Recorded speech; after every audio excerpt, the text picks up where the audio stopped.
Hey Andrew, so how do I get like a six pack quick? What's the fastest way to get a six pack? Why does it have to be quick? Why does it have to be easy? Why do you think life is all quick and easy? Why can't it be hard and difficult? Why can't you suffer?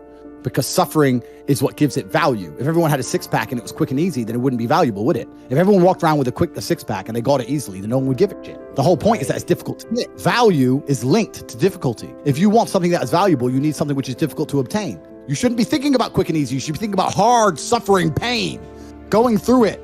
That's what you should be thinking about. This is going to be hard, but I'm going to do it anyway. Because when it is done, then everyone's going to know that I went through something difficult. Nobody, absolutely nobody, gives a fuck about you as much as you're going to have to give a fuck about yourself. Nobody cares about you as much as they need to care to fix your life. But nobody is going to come to your bed, drag you out of bed, drag you to a job, force you to work hard. You are never going to have any of the things you want if you do not get them yourself. And the only person who's going to make me happy and live a life that I want to live is me.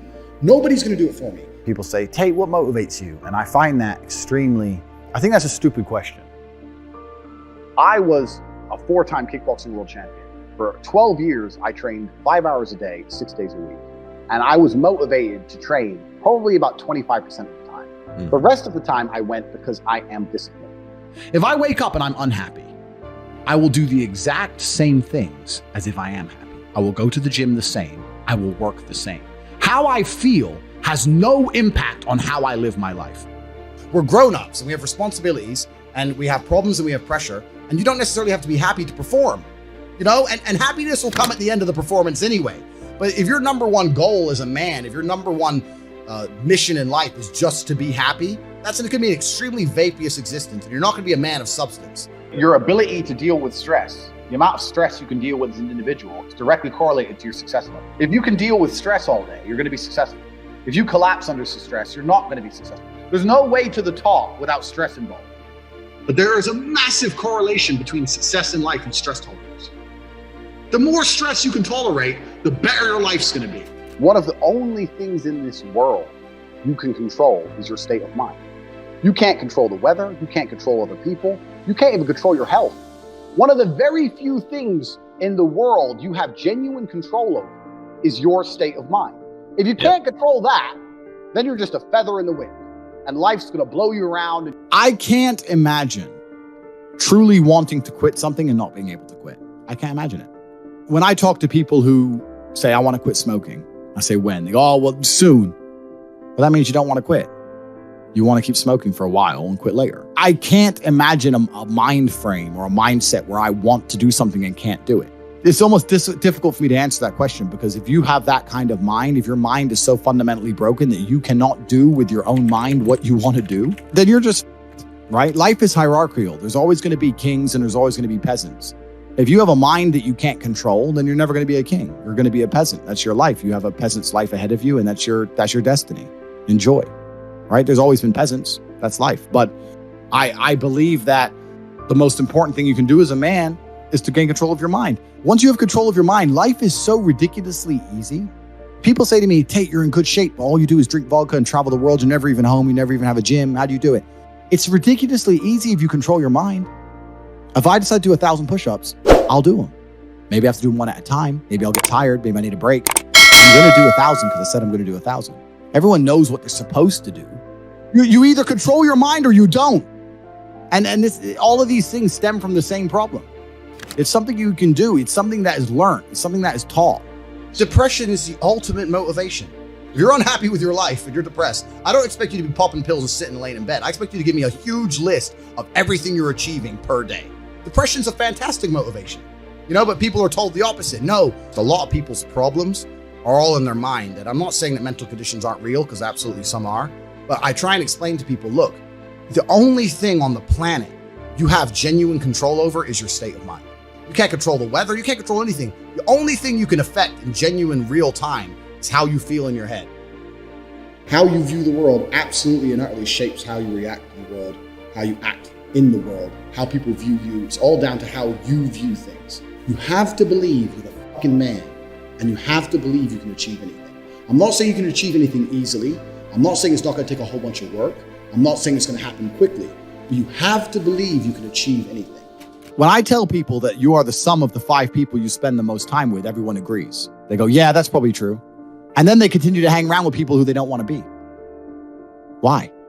There has to be a point where you sit and go, okay, you're my friends, et cetera, et cetera. I love you guys. Yeah, we can talk, whatever. But I'm on a different life path. You have to leave some people behind. If you were to come hang around with me and my crew, you would be self-conscious. And that self-consciousness would motivate you, or they would certainly instill the discipline required for you to change. You don't feel self-conscious amongst your peers. That's why you don't change. When I was broke, I couldn't sleep. And I say that, people laugh.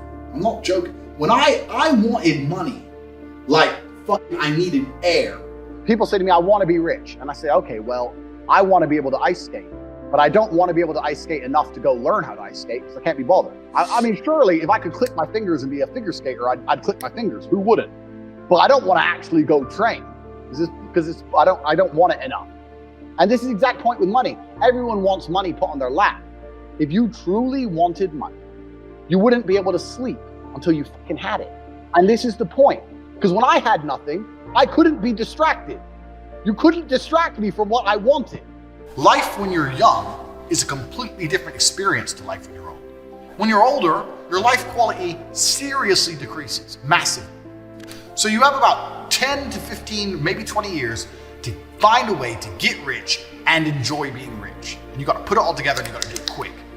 You have to start saying, I want to take money. Because that's how you have to think. You don't make it, you take it. So you have to start talking that way. You got to take money. Is that money isn't real.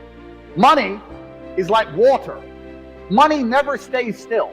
If you can find and identify a place where money is moving, if you can find a place where money is moving and stand in the way, then the money is vulnerable. Problem is with the people out here, everyone has a dream, but not many people have a plan. A good plan today is better than a perfect plan tomorrow. You got to do something. You got to do something fast. Yeah. You're just sitting around talking about it and hoping for things to get better. I don't think living in a dream is going to help you in any way. I think you need to be sitting here panicking at the fact that you don't have enough money. You need to be concerned and worried and sad, and you need to do something about it today. Because that's how I started my first business that made me $1 million. I sat in my room, pissed off, and I fucking came up with the idea. Most people see people with things they want and they don't do the second half. They don't try and work out how they got that thing. Oh, my man has a Ferrari. Okay. I wish I had a Ferrari. Okay. They don't sit there and go for an hour. How did he get a Ferrari? It doesn't cross that part is the part they don't want to do, right? They just go, oh, he has a Ferrari. Wish I had a Ferrari. And they go back to TV. Yeah. And that's why they lose. You need to understand that in this world, there's a whole bunch of people doing amazing shit that you are not doing. And that needs to piss you off. Because if it pisses you off, you become motivated all of a sudden. You need to be annoyed, and I'm telling you to be angry. Anger is a fantastic force. You take that anger and you direct it in the correct direction. And listen, you may feel fired up for 10 minutes after this little talk, but you're not going to feel fired up forever. You need to put systems in place. You need to get discipline. You need to get an atmosphere of people around you who are going to keep you accountable and not make it easy for you to continue to be a fucking nobody. And then you're going to fix your life. Otherwise, you're going to stay a nobody. If you were genuinely pissed off about your situation, you would not need me to motivate you. You would motivate your fucking self, and you would do something to change it yourself. Motivation isn't real. Everyone says this. Motivation is not real. Discipline's real. I do not feel like training, but I still train because I'm a disciplined individual. You don't get to go through life only doing the things you feel like doing.